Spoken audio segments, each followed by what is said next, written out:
श्री शिवाय नमस्तुभ्यम दोस्तों। आज के इस वीडियो में हम बात करने वाले हैं स्त्रियों का घर टूटने के 5 कारण या 5 लक्षण अगर हैं आपके अंदर तो आज से ही आप सुधार लीजिएगा।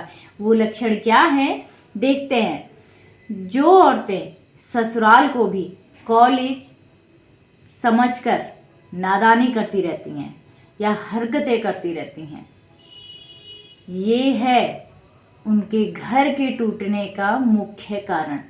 ससुराल को ना ससुराल ही समझें,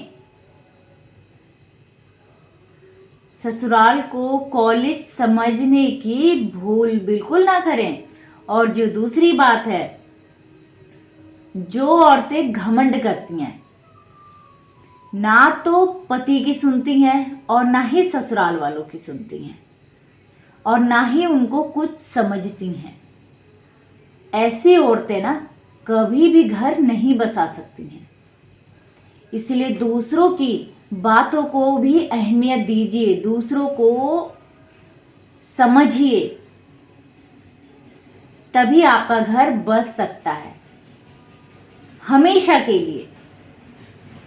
और जो अगली बात है, जिन औरतों की जबान कैंची के जैसी चलती है, इस तरीके की औरतें, और बिना सोचे समझे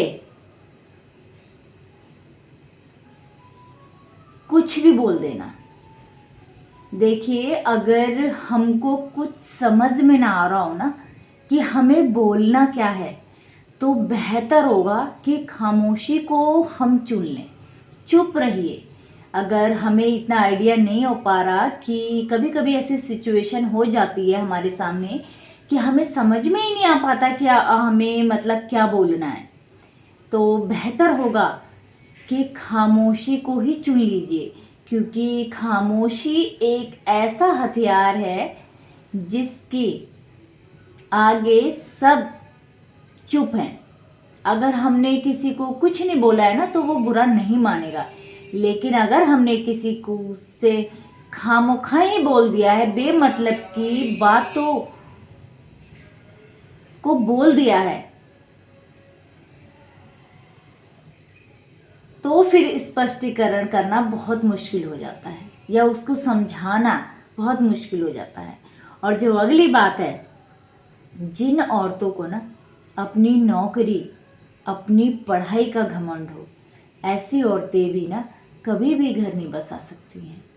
अगर आप नौकरी कर रहे हैं ना तो आप अपने लिए कर रहे हैं, और अगर आपने खूब अच्छे से पढ़ाई करी है तो वो भी अपने लिए ही करी है, दूसरों के लिए नहीं करी है आपने। तो इन बातों का घमंड तो बेफिजूल है। और ये तो मतलब अच्छा है कि आपके घर की सिचुएशन बहुत अच्छी थी, जो आपने इतना अच्छा से पढ़ लिख लिया और बहुत अच्छे से नौकरी भी आप कर रही हैं। तो इसका घमंड जो है ना, इसका घमंड आप दूसरों पर मत थोपिए या जताइए मत कि मैं बहुत पढ़ी लिखी हूँ या फिर मैं नौकरी करती हूँ। तो ये आप अपने लिए कर रही हैं, अपने लिए। और जो अगली बात है,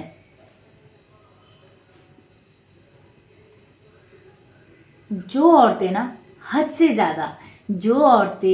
से ज़्यादा जिद करती हैं और हर काम में सिर्फ और सिर्फ अपनी ही चलाने की कोशिश करती हैं, ऐसी औरतें ही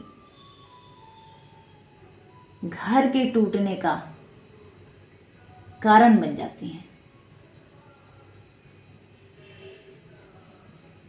हद से ज़्यादा कभी भी जिद नहीं करिए। सिर्फ पूरी लाइफ में अगर इंसान की कोई जिद पूरी कर सकता है ना, वो सिर्फ और सिर्फ हमारे पेरेंट्स हैं, जो हमारी फालतू की जिद को भी अहमियत दे देते हैं। और बाकी धरती पे शायद बहुत कम होता है जो हमारी जिदों को अपने सर पे उठा के रखे, नहीं होता ऐसे। इसलिए बेहतर होगा कि खामोखाई की जिद अपने मन से निकाल दीजिए। और जो अगली बात है ना, हर काम में अपनी ही चलाना बेहतर नहीं। हो सकता है कि जिस तरीके से हम कोई काम कर रहे हैं, अगला बंदा हमसे बेहतर कर रहा हो, ये भी तो हो सकता है। इसीलिए अगर वो आपको वो काम सिखाना चाहता है या कुछ अपना एक्सपीरियंस बताना चाहता है तो सुनिए और उस काम को सीखने की भी कोशिश करिए। ऐसा नहीं है कि आप ही बेहतरीन हैं और अगला बिल्कुल ही नादान है, ये बिल्कुल मत सोचिए, अगला भी परफेक्ट हो सकता है। इसीलिए आप अपने आप को ही हद से ज़्यादा होशियार चंट मत समझिए। और जो अगली बात है, अपने परिवार में ना, अपने परिवार में भेदभाव करना, भेदभाव मतलब जैसे जिठानी के बच्चे हैं,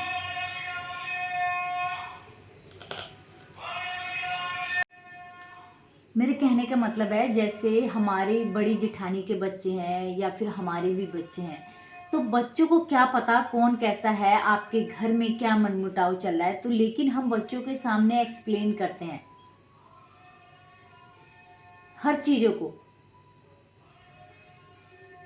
कि ये तो मतलब हमारे दिमाग में रहता है ये तो हमारे देवर के बच्चे हैं, ये तो हमारे जेठ जी के बच्चे हैं, इस तरीके की बात है। हमेशा उन बच्चों को भी अपनापन दीजिए। बच्चे नहीं समझते हैं आपके घर की बातें, क्या चल रहा है आपके घर में, आपके बड़ों का क्या रवैया है, लेकिन बच्चों से इन सब चीज़ों का और फालतू बातें कभी ना करिए कि आपके पेरेंट्स ये कर रहा है, आपकी मम्मी ऐसे करती हैं, ये चीज़ें बहुत गलत होती हैं। एक बच्चा अपने पेरेंट्स की कमियों को कभी नहीं सुन सकता दूसरों से, और बेहतर होगा कि आप उस बच्चे के सामने उस पेरेंट्स की कमियों को ना ही बताएं, क्योंकि वो चाहे जैसा भी होगा ना बच्चा अपने पेरेंट्स की ही साइड लेगा। और कोई भी बच्चा बिल्कुल पसंद नहीं करता कि कोई ऐसा बंदा घर में हो जो उनके पेरेंट्स की इज्जत ना करता हो। इसलिए यही सब चीज़ें हैं, छोटी छोटी चीज़ें हैं जो बहुत अहमियत रखते हैं। और यही चीज़ें, यही कारण स्त्रियों के ना, औरतों के घर टूटना का कारण बन जाती हैं। इसीलिए आप चाहते हैं ना आपका घर कदा भी ना टूटे, तो अपनी इन चीज़ों को ना आज से ही त्याग दीजिए। देखिए जब हम एक रिश्ते में बंध जाते हैं ना, तो रिश्ते को अहमियत दीजिए, ना कि अपनी जिद को, ना ही अपने अहम को। अपने अहम, अपने घमंड को ना, ईगो को साइड में रखकर ही रिश्ते को समझिए और सीखिए रिश्ते से। और रिश्तों में कभी चालबाजी मत करिएगा, क्योंकि हम चाहे कितनी ही चालबाजी कर लेना, एक ना एक दिन सच सामने आ जाता है। और फिर रिश्तों के आगे हम चाहे कितना ही स्पष्टीकरण दे दें, हम कभी भी अगले बंदे के दिमाग के अंदर ना, जब एक बार निकल जाता है ना, बंदा दिमाग से उतर जाता है, तो कभी दोबारा चढ़ नहीं पाता दिमाग में। इसलिए कभी भी कोई ऐसा काम मत करिएगा कि आप दिमाग से ही उतर जाएं।